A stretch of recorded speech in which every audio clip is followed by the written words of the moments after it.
The Industrial Revolution, an era that began in the late 18th century, produced economic, social, cultural, political, and environmental changes not seen since the first agricultural revolution more than 10,000 years before. The Industrial Revolution changed how goods were produced, how people earned their living, and how businesses were structured. The Industrial Revolution also caused sweeping social changes. The key question is, how did the Industrial Revolution demonstrate both continuity and change? An expansion of the middle class in industrial economies occurred. A working class dependent on factory jobs emerged. The role of women was transformed as they made up a significant portion of the factory workforce.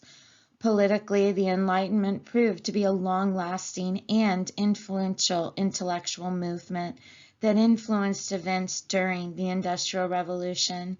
The effects of the Industrial Revolution inspired the works of economic and political philosophers like Adam Smith and Karl Marx. The Industrial Revolution altered life locally as well as globally.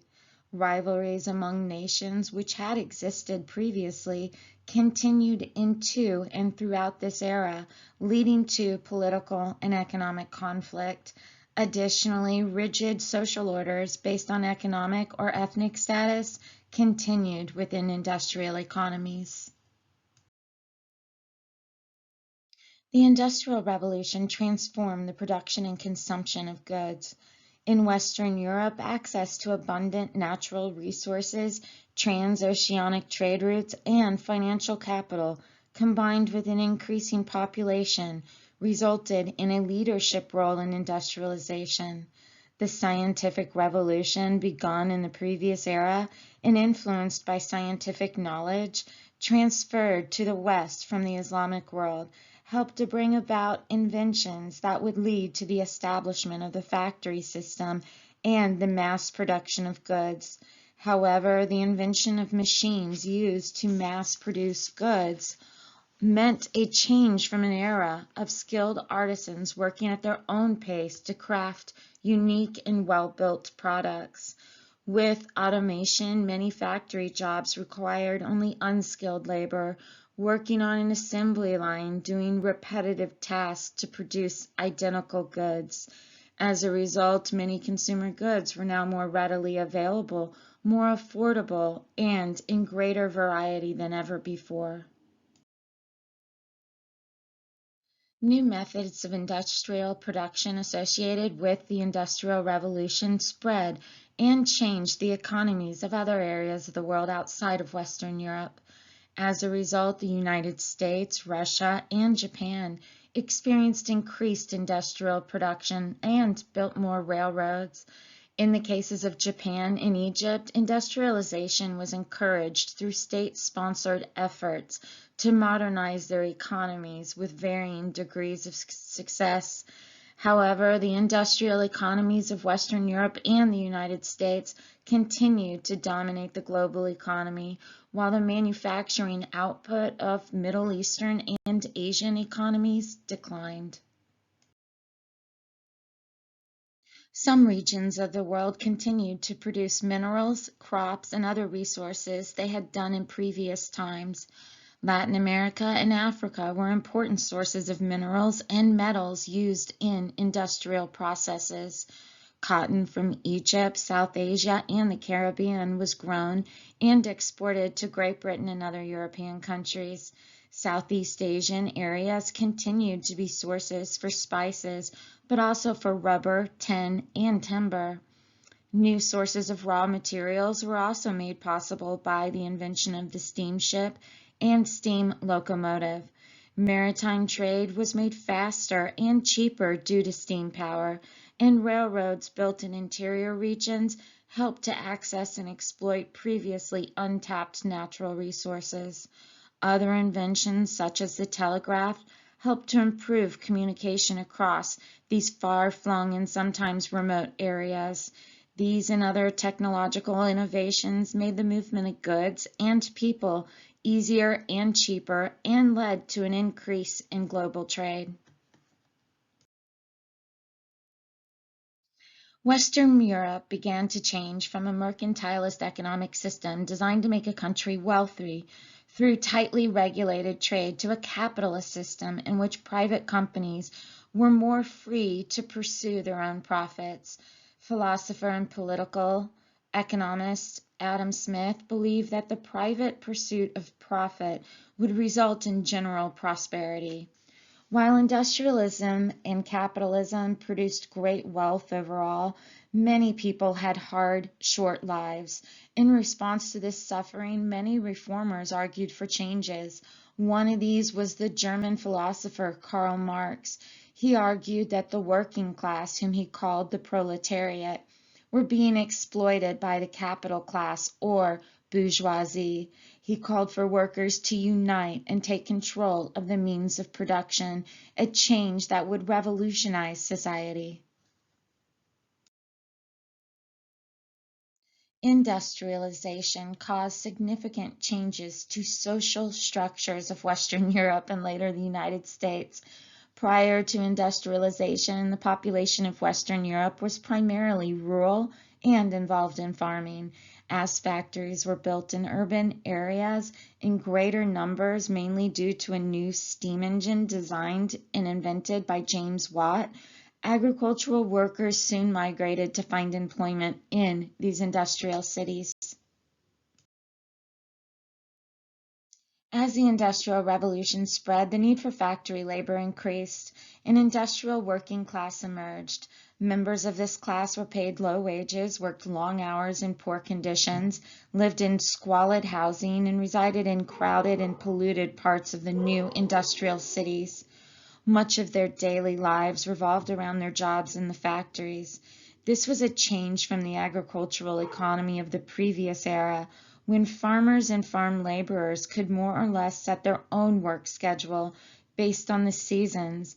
In response to their working and living conditions, the working class formed worker associations or labor unions that used labor strikes and collective bargaining to win concessions on wages, working conditions, and hours from the factory owners.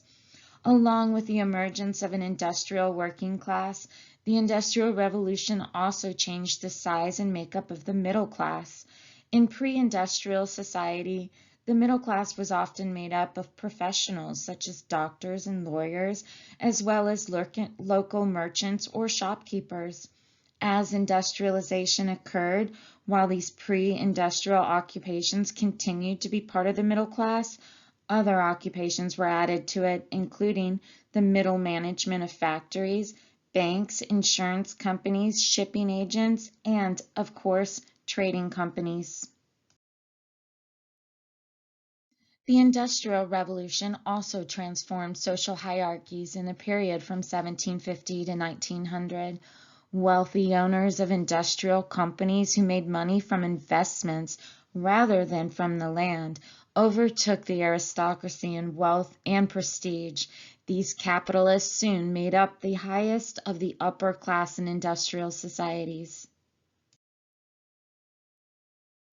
The role of women changed significantly during the Industrial Revolution. In an agricultural economy, women provided labor at critical times during the planting and harvesting season, but were rarely paid for their labor. In a proto-industrial system, women were able to earn some extra money in the manufacturing of textiles. Despite these activities, women were still mainly supported by the labor and income of their male family members. This pattern began to change with the Industrial Revolution. Due to the low wages paid by the factories, all family needed to work. Hence, a woman's income was just as important to the welfare of the family as a man's. Despite the importance of female labor, women were often paid less than men for the same work and denied high-wage jobs. As during the Enlightenment, philosophers living through the Industrial Revolution era developed new political ideas about the individual and government. During the Industrial Revolution, most people had little to no formal voice in government, such as the right to vote. but they demanded the ability to exercise their natural rights. Among these were the rights to petition, protest, and rebel against their governments. Sometimes these protests were based on nationalism and the right of people to choose their own governments. However, political movements of the Industrial Revolution were almost always connected to the interests of the growing middle and working classes. For example, labor leaders advocated formation of international unions so that workers in various countries could unite to demand higher wages. But the vast majority of the protests were for the right to vote and to end aristocratic privileges. A series of uprisings throughout European cities in 1848, known as the Revolutions of 1848, were a sign of the growing interest in more pluralistic, more democratic governments. In Paris, protesters called for greater freedom of press. In Berlin, people wanted a parliament to check the monarch's power. In cities in Hungary, people demanded freedom from Austrian control. People wanted not just general natural rights, but specific rights recognized by their government. As the number of wealthy capitalists in the middle class grew, more frequent calls for greater political participation were made. As a result, some political reforms were enacted to include the extension of voting rights to city dwellers, non-landowners, and eventually to the working class. However, the voting franchise was extended to male voters only. Women would not gain the right to vote in Western industrial countries until the early 20th century. Sometimes voting rights were extended through the legislative process, as in Great Britain. However, in other instances, protests and revolutions forced governments to enact political reforms.